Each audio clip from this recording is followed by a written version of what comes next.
29वें श्लोक में 5वें अध्याय में कहा था कि मेरा भक्त मुझको सब यज्ञ और तपों का भोगने वाला, मेरा भक्त क्या देखता है ईश्वर में, क्या मानता है ईश्वर को, कि सब यज्ञ और तपों का भोगने वाला, संपूर्ण लोकों के ईश्वरों का ईश्वर तथा संपूर्ण भूत प्राणियों का सुभद्र यानी प्रिय, अर्थात स्वार्थ रहित दयालु है परमात्मा मेरे भक्त का ये भाव रहता है और प्रेमी है, ऐसा तत्व से जानकर शांति को प्राप्त करता है। और कहाँ देखता है मुझे, अपनी आत्मा के स्वरूप में।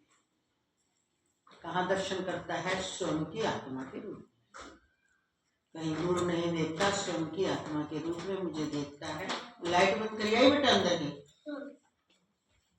इस प्रकार आपने कल 5वें अध्याय के आखिरी श्लोक में सुना था और आज हम छठा श्लोक अध्याय शुरू करने जा रहे हैं और छठे अध्याय का पहला श्लोक है श्री भगवान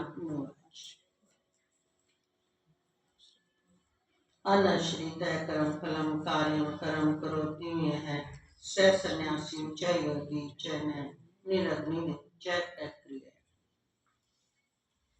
कि श्री भगवान बोले जो पुरुष कर्म फल का आश्रय न लेकर करने योग्य कर्म करता है वह सन्यासी तथा योगी है, और केवल जो अग्नि का त्याग करके, यहाँ आप सोचोगे कि भगवान ने अग्नि का त्याग का नाम क्यों लिया है। पहले सन्यास का एक नियम था, आज भी है कई सन्यास में ऐसा, कि जो सन्यास ले चुके हैं वो अग्नि को नहीं छूते। इससे सिद्ध हुआ अगर वो अग्नि को नहीं छुएंगे तो वो भोजन बनाएंगे नहीं, तो क्या करेंगे, जो भी करेंगे भिक्षा से ही शरीर में क्या करेंगे।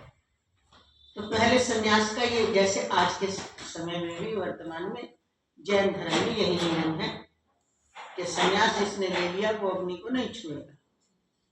तो भगवान यहाँ ऐसे सन्यासियों का भी खंडन कर रहे हैं। वो क्या कह रहे हैं कि जो पुरुष कर्म फल का आश्रय न लेकर करने योग्य कर्म करता है, कर्म का त्याग नहीं करता, कर्म फल का त्याग है उसका। कैसे है, क्योंकि वह निष्काम कर्म करता है, हर कर्म में अपने ईश्वर को यानी परमात्मा को देखता है, तो वो फल चाहता ही नहीं, फल में उसकी इच्छा ही नहीं। वह जो कुछ कर रहा है अपने इष्ट के लिए कर रहा है, हर कर्म में अपने इष्ट को देख रहा है, तो फिर वो कर्म क्या हिसाब लगाने वाला वो क्यों हुआ। अगर वो हिसाब लगाता है तो इष्ट के समर्पण का होगा, ईश्वर में दृष्टि कहाँ हुई उसकी। फिर तो मैं करता हूँ इसमें है कि मेरे द्वारा हो रहा है, इसका फल तो देखो क्या मिलेगा। इसलिए भगवान ने यहाँ क्या कह दिया कि जो पुरुष कर्म फल का आश्रय न लेकर, कर्म फल का आश्रय ऐसा मनुष्य, ऐसा साधक, ऐसा भक्त नहीं लेता, पर करने योग्य कर्म सभी करता है, पूरी तरह से करने योग्य कर्म को करता है, वह सन्यासी तथा योगी है। बोले भगवान कह रहे हैं हमारी दृष्टि में वह सन्यासी है और वही योगी है। योगी क्यों है, क्योंकि एक दृष्टि है सर्वत्र व्यापक एक को देखना, तो वह सन्यासी भी हो गया। सन्यासी क्यों हो गया, क्योंकि सब कुछ करता है, कुछ नहीं चाहता, समझ आ गया। योगी क्यों हो गया, क्योंकि कर्म तो अनेक प्रकार के हैं, इसलिए वो सब करता है, अनेक प्रकार के विभिन्न कर्म है, पर उन कर्मों में एक को देखता है, इनका मूल एक ही है। जब उसकी दृष्टि इस प्रकार तत्वज्ञ जागी हुई है तो बताओ उससे बड़ा सन्यासी और योगी कौन हो सकता है, हो ही नहीं सकता। असली योगी है, योगी का मतलब आत्मा और परमात्मा एक देखना, कुछ भी बीच में किसी भी प्रकार की कोई भी बीच में रुकावट नहीं है, सीधा डायरेक्ट कनेक्शन आत्मा और परमात्मा।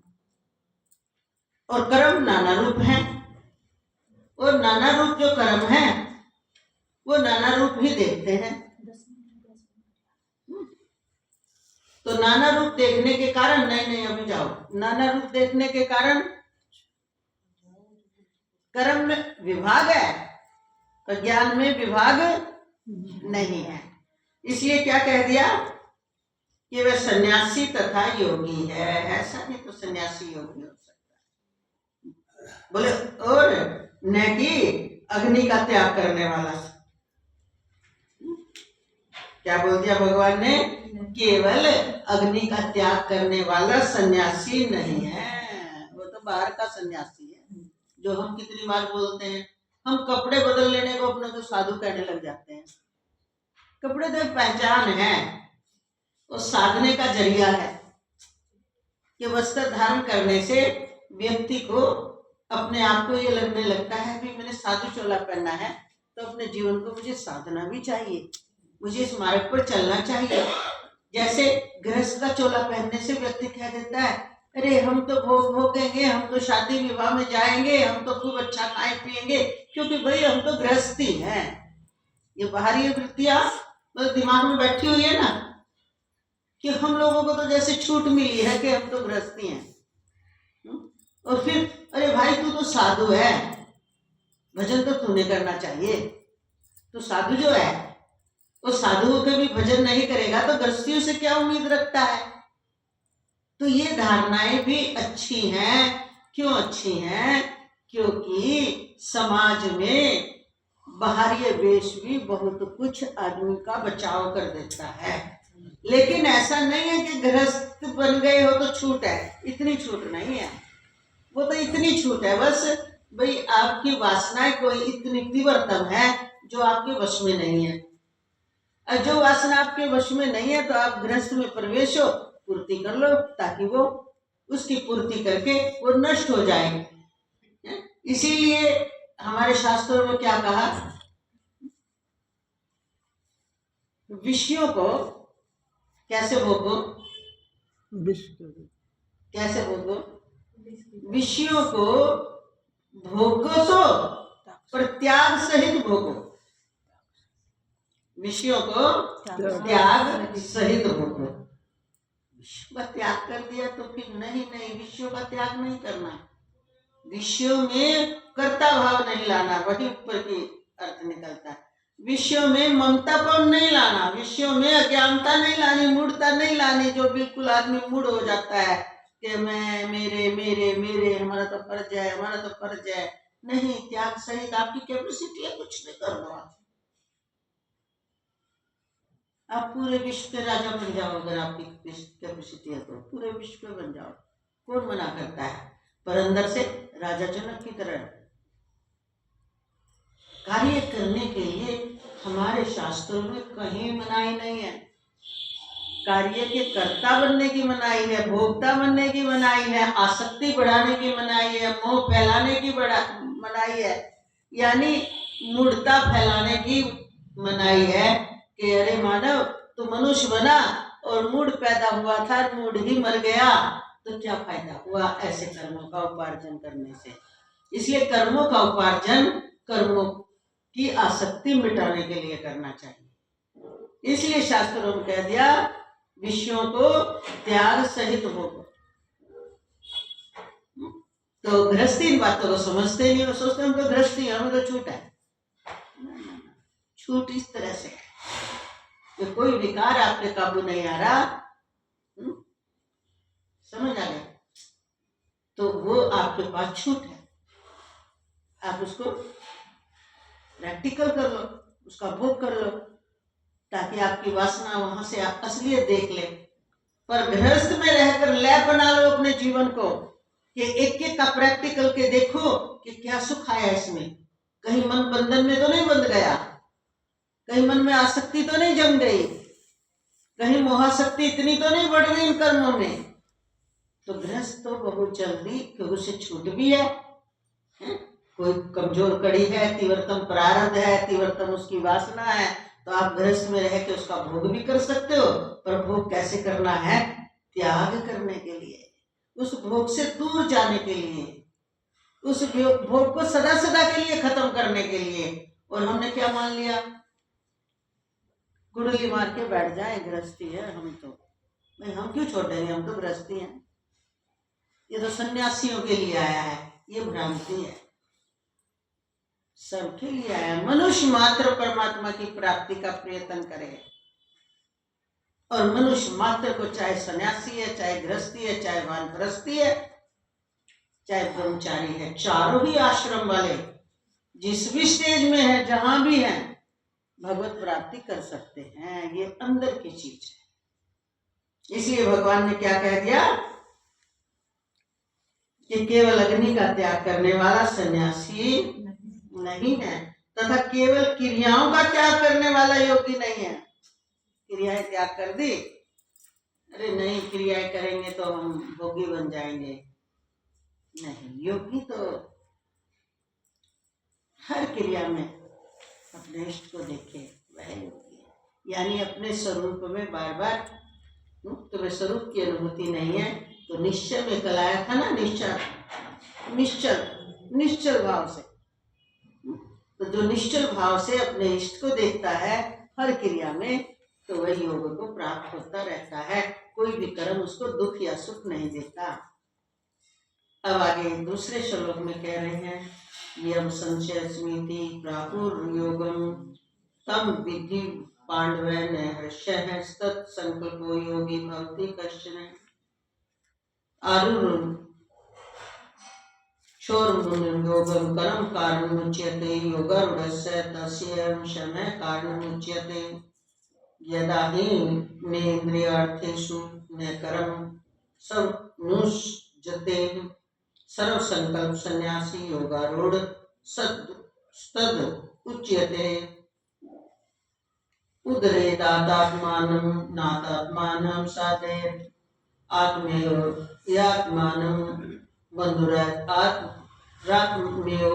रिपुरात्मनः बंधुरात्मनः तस्य है येनातस्वात्मनः जितः अनात्मनस्तु शत्रुवे वर्तते तामेव शत्रुवतः जितात्मनः प्रशान्तस्य परमात्मा समाहितः शीतोष्ण सुख दुखेषु तथा मान अपमान नयो है। क्या कह रहे हैं भगवान दूसरे श्लोक में कि हे अर्जुन, जिसको सन्यास यानी ऐसा कहते हैं, उसी को तू योग भी जान। जो अभी पिछले श्लोक में ही बोला है, वही सन्यासी है, वही योगी, ना कि अग्नि का त्याग करने वाला सन्यासी। तो यहाँ पर भगवान अब उसका और खुलासा कर रहे हैं कि जिसको सन्यास ऐसा कहते हैं बाह्य रूप से है, उसको तू योगी भी जान, क्योंकि संकल्पों का त्याग न करने वाला कोई भी पुरुष योगी नहीं होता। संकल्प त्याग, कौन से संकल्प? क्रियाकलाप त्याग देना, बैठ के रट ले, अरे हम तो कुछ करते नहीं, हम करेंगे तो हमें पाप लग जाएगा। और त्याग दिया हो मनवाना है, आलस के कारण शरीर को हिलाना नहीं चाहते, अब हमारी ड्यूटी पूरी हो गई, हम कुछ नहीं करेंगे। तो कहे अरे भाई कुछ तो करो, भगवान का भजन ज्यादा बढ़ा दो, एक्टिविटी बढ़ा दो, योगासन करो, ये करो वो करो, फिर झंझटेंगे तो आलस फैलाने में, अरे हम तो सोते रहेंगे, सोने में जो मजा आता है वो और किसी चीज में नहीं आता। तो क्यों? बोले नहीं, हम निसंकल्प रहते हैं, हम कोई संकल्प ही नहीं करते, जो हो रहा होने दे, 2 रोटी मिल रही है ना हमें, जो हो रहा होने दे। ऐसा विचार करके भगवान ने यहाँ क्या कहा कि संकल्पों का त्याग करने वाला कोई भी पुरुष योग्य नहीं है। अब इसमें आप लोग पूरी बुद्धि गहरी नहीं लगाओगे तो क्या समझोगे? देखो, इसीलिए तो हम घर गृहस्थी में टांग अड़ाते हैं, नहीं तो हम निसंकल्प हो जाएंगे। अरे हम बुजुर्ग हो गए तो हमारी ड्यूटी बनती है बच्चों को टोकना, कहना, इधर नहीं जाना, वो नहीं करना, ऐसे नहीं करना, वैसे नहीं करना। नहीं, ये तो आपकी ड्यूटी बिल्कुल गलत बच्चे जा रहे हैं, वहां प्रेम से समझाने की आपकी ड्यूटी बनती है। ये तो आप मोहवश ऐसा कर रहे हैं। संकल्प उसको कहते हैं कि अगर आपके बच्चे गलत रास्ते पर जा रहे हैं तो उनको खुद क्रिया कर करके सही राह पर लाना। ये नहीं है राह पे लाओगे, हमें क्या पड़ी है, इनके कर्म का फल ये भोगेंगे, मरेंगे, मरने दो। ये तो सच पूछे तो आप अपनी बिल्कुल ड्यूटी से गिर गए हो। आप गृहस्थ में हो, आपकी ड्यूटी बनती है जहां तक बनती है। अगर आपके पास समझदारी है, आप सही रास्ते पर, दुनिया को आप नहीं ला सकते, 2 4 5 बच्चों का आपका परिवार है, उनको भी सही शिक्षा में सही रास्ते पर नहीं ला रहे हैं, तो वो योगी या सन्यासी नहीं है, भगवान उसका खंडन कर रहे हैं। भगवान कहते हैं संकल्पों का त्याग करने वाला कोई योगी नहीं है। संकल्पों का त्याग न करने वाला, हाँ, क्योंकि संकल्पों का त्याग न करने वाला कोई भी पुरुष योगी नहीं है। संकल्प, हाँ इसमें ये दे रखा हमने, संकल्पों का त्याग नहीं करने वाला कोई योगी नहीं है। बोले जिसको संन्यास कहते हैं उसी को तू योग जान। हाँ, इसमें ये दिया है कि संकल्पों का त्याग न करने वाला कोई भी पुरुष योगी नहीं है, मतलब जिसके संकल्प खत्म नहीं हुए अंदर से, इसका अर्थ ये निकलेगा। फिर संकल्प सारे विद्यमान है, बाहर से कर्म छोड़ दिए। संकल्प उसे बोलते हैं करने कराने की, अंदर में फुरना चलते रहना।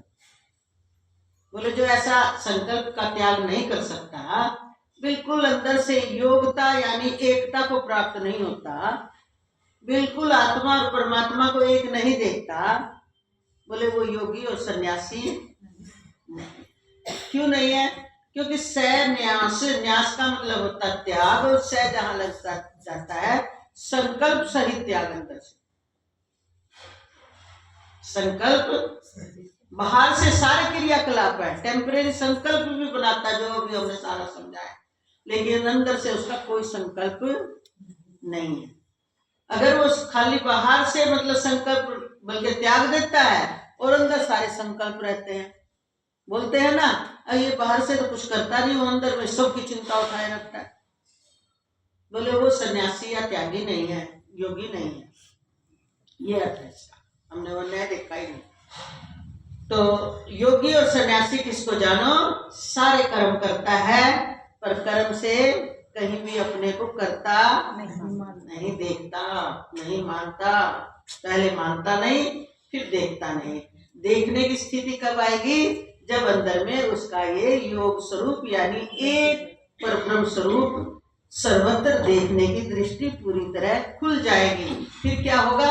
वो देखता नहीं अपने को भी, क्योंकि जो सर्वत्र व्यापक एक है वही तो वो आत्मा है, वही तो आत्मा है, तो उसको कुछ करता देख ही नहीं रहा। वो करता कौन है? ना मैं करता ना मैं करवाता। कौन करता है? जब आप अपने जीव भाव की धारणा में आओगे, मन बुद्धि और अहंकार,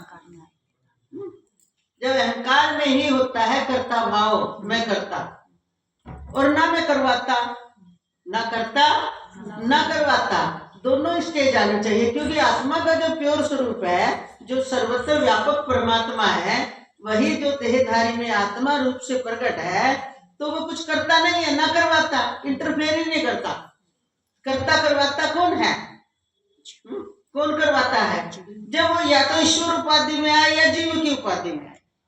इसलिए भगवान जब ईश्वर की उपाधि में आते हैं तो वहां ये बात भी बोलते हैं कि अर्जुन मैं कुछ नहीं करवाता, करवाता हूं, मैं कुछ नहीं करता पर करवाता हूं। किससे? बोले अपनी योग माया से।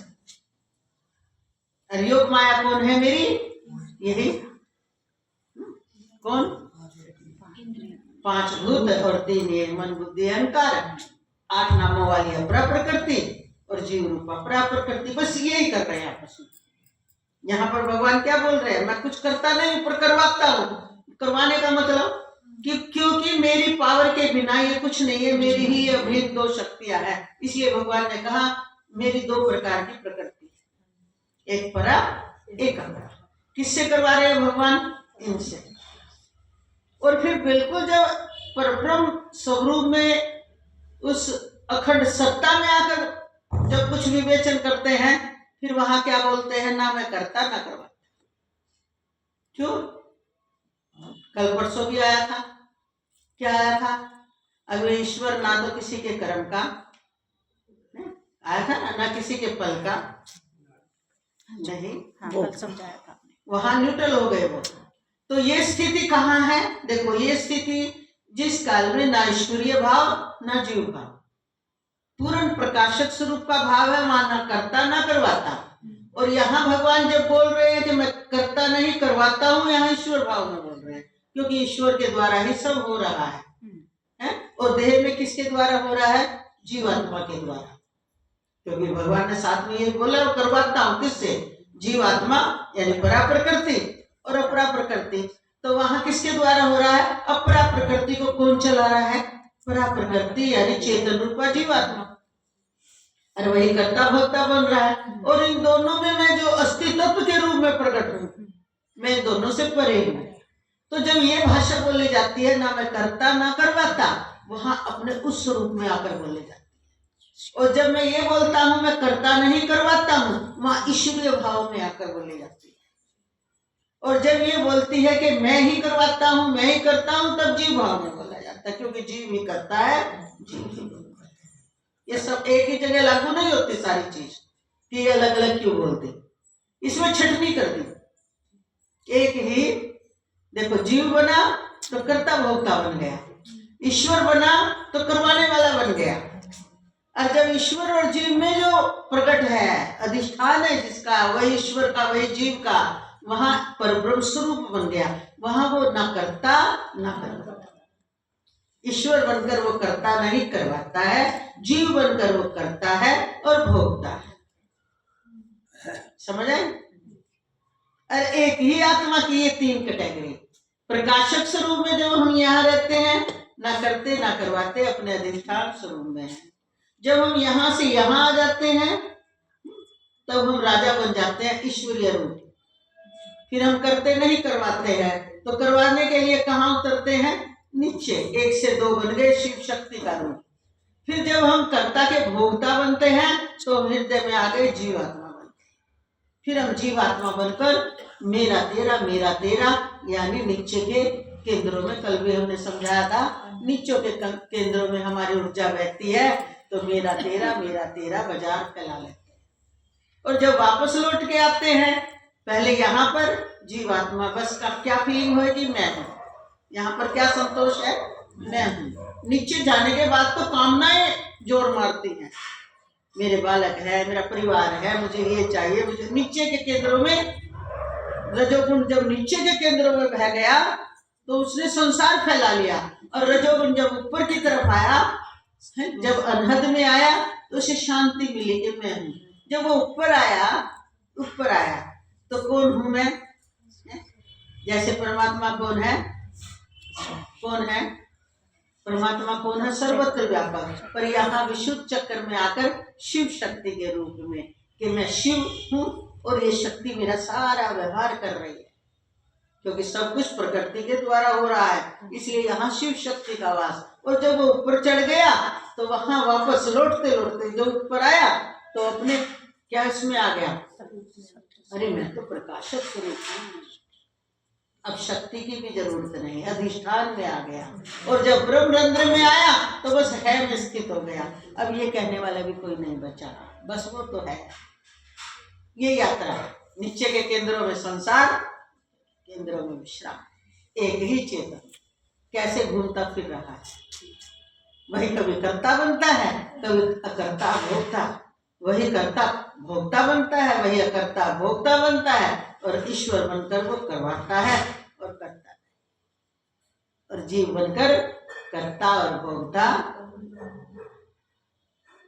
ये विशेषता है। तो यहाँ पर भगवान ने फिर क्या कह दिया? जिसको संन्यास यानी ऐसा कहते हैं, उसी को तू योग जान, क्योंकि संकल्पों का त्याग न करने वाला, अगर कोई संकल्प त्याग नहीं कर सकता, संकल्प बने ही रहते हैं, फिर उन संकल्पों का जन्म दोबारा होता है। ये अंदर की बात बोली थी, और जो हमने पहले समझाई थी कि संकल्प सिर्फ संकल्पों का त्याग करने वाला, यानी बाहर से कह देता है मैं नहीं करता, वो त्यागी या योगी नहीं होता। यहाँ अंदर की बात है कि अगर अंदर में संकल्प बने हुए हैं, खत्म नहीं हुए हैं, तो जन्म निश्चित है। कोई भी पुरुष योगी नहीं होता। आगे भगवान कह रहे हैं, योग में आरूढ़ होने की इच्छा वाले, जिनको योग में आरूढ़ होना है, यानी यानी एक ही तत्व में स्थित होना है। उन मननशील पुरुष के लिए कैसा होना चाहिए? सबसे पहले क्या स्टेज आई उसकी? मननशील, यानी हर विषय पर विचार करने की आदत, गहरे विचार। बाहरिया नहीं, बाहरिया वो टक्कर ही नहीं मारते, बाहरिया सब खुला है। बाहरिया के विचार में पढ़ोगे कुछ समझ भी नहीं आएगा, उलझा हुआ है ये ग्रंथि है ये किस्म की। बाहरिया विषयों में उलझोगे, जड़ चेतन की ग्रंथि उलझी हुई मिलेगी। इसलिए कर्म के लिए कहा कि हे अर्जुन, कर्मों की गति बहुत गहन है। तो बाहरिया के आप अपने परिवार वालों की ग्रंथियां नहीं समझ सकते, आपके अपने विचार सामने वाले कहला किसी है कुछ, जब तो बनती नहीं है, एक दूसरे से बनती कहाँ है, बनाई जा रही है। गुजारा करना है ना, रहना है ना। अनपढ़े चोरन की नगरी संसार में जन्म हो गया है, तो यहाँ निभा के जाना है ना।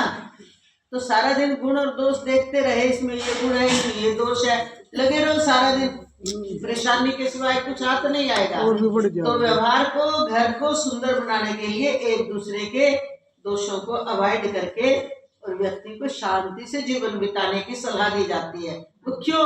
क्योंकि कर्म विभाग बहुत गहन है भाई, और उसमें अनेक प्रकार के विचार हैं। किसी की बुद्धि कुछ काम कर रही है, किसी की कुछ कर रही है, किसी की बुद्धि बहुत गहरी जा रही है, किसी की बुद्धि को वो चीज दिखती नहीं। अब जिसकी बुद्धि गहरी जा रही है वो कहेगा ये देख बेवकूफ है, इसमें अकल नहीं है, इसको ये आगे पड़ी चीज नहीं दिखती। अब उसको नहीं दिख रही, यही तो बुद्धि की कमी है। और ये मत सोचो कि वो स्वीकार लेगा हाँ मेरे में बुद्धि की कमी है, कोई नहीं स्वीकारता।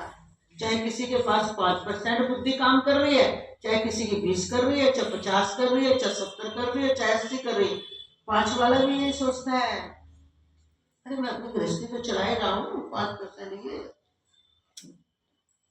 ये भगवान ने क्या शब्द प्रयोग भगवान बोला जाता है, ये प्रकृति की महिमा है। जिस योनि में चला जाएगा, जिस योनि में, उसी में मस्त हो जाएगा और उसी देह से ममता हो जाएगी। बंदर कब चाहता है मैं छूट जाऊं इस देह से, कुत्ता कब चाहता है मैं इस देह से छूट जाऊं, सुअर कब चाहता है मैं इस देह से छूट जाऊं। सुअर के लिए विष्ठा प्रिय है। अब मनुष्य बन गए तो मनुष्य की देह से बंध गए। अब आप कहोगे अरे वो तो खराब है योनिया, उनको तो विचारों में सोचनी चाहिए। जब आप बने थे आप भी नहीं सोच रहे थे, अब मनुष्य बन के सोच रहे हो, और पुनः मिल गई फिर भी नहीं सोचोगे।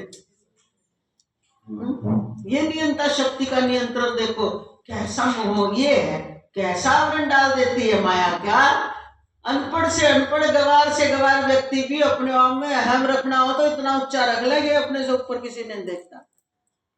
जितनी थोड़ी बहुत अकल है वो अहम में गाल रखी है।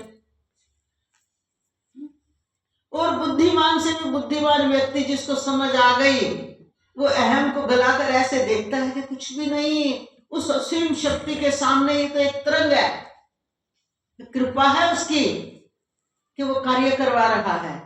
तो अहम गला हुआ व्यक्ति ही किसी का भला कर सकता है, और अहम जिसके अंदर नहीं है उसी की चेतना का विकास होता है, ये भी आपको बता दें। और जहां आपने ब्रेक लगा दिया, हम तो अपने घर में खुश है ना, अब बच्चे तो पाले दिए, रोटी तो दे रही है बना के, भूल जाए तो क्या है, भूल जाए तो हम क्या है, चल रहा हमारा भी गुजारा। ऐसा सोच, अगर वो ना सोचे बेचारे टेंशन में चले जाए। इसलिए कहीं ना कहीं वो हर चीज में संतुष्टि मान के रहता है, ये व्यवस्था है। और ये व्यवस्था, ये संतुष्टि किसकी है? ये संतुष्टि हमने पैदा की है। देखो अंदर में हर मानव के लिए संतुष्टि भी सबको दे रखी है। दुखों में भी, दुख इतने इतने जीवन में दुख आ जाए, उसमें भी व्यक्ति दुखों में जीना सीख जाता है, उसमें भी संतुष्टि मान लेता है।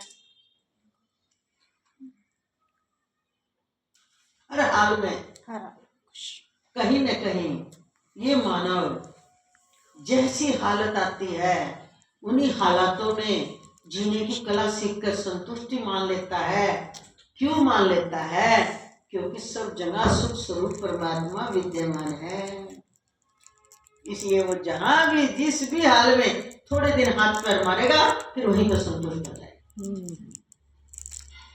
दूसरे को लगेगा अरे ये कैसे जी रहा है, ये कैसे जी रहा है, उससे पूछो, मुझे तो कोई दिक्कत नहीं।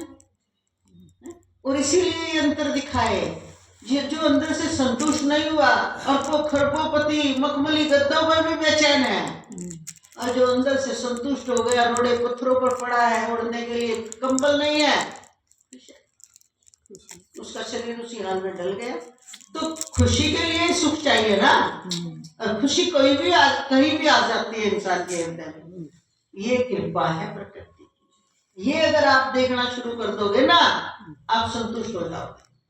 हम क्या देखते हैं, अभाव, उसके पास तो ये है, हमारे पास तो ये नहीं है, हम तो गरीब हैं, हमारे तो पति खराब है, हमारे तो बच्चे खराब है, हमारा तो शरीर ठीक नहीं है, हम तो मेहनती नहीं है, मतलब भाव देखना। तो प्रकृति कहती है तुम कहीं भी अभाव में देखो, सर्वत्र व्यापी वही परब्रह्म परमात्मा प्रकट है ना, और जहां परमात्मा है वहां परमात्मा की प्रकृति प्रकट है। इसलिए हर जगह तू सुख ढूंढ ले, और सुख ढूंढ कर मुझे याद रख। किसको?